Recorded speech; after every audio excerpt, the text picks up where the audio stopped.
তো ফ্রেন্ডস, আমাদের কাছে একটা XUV 300 এসেছিলো।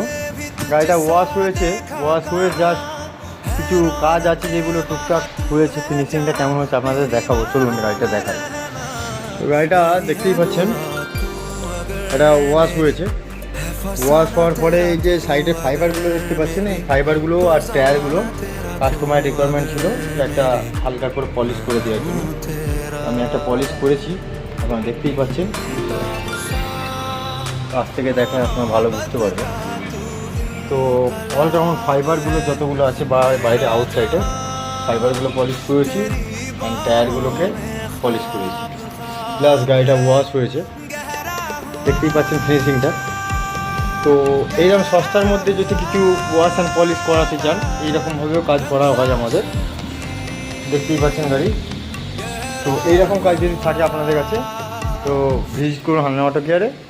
আর স্ক্রিনের নাম্বার তো দেওয়াই থাকছে, আপনারা কল করুন, যে কোনো কাজ থাকে না কেন আমরা করে দেবো আপনাদের। তো আসি পরের ভিডিওতে নতুন কিছু কাজ নিয়ে, নতুন কিছু ভিডিও নিয়ে, সঙ্গে থাকুন।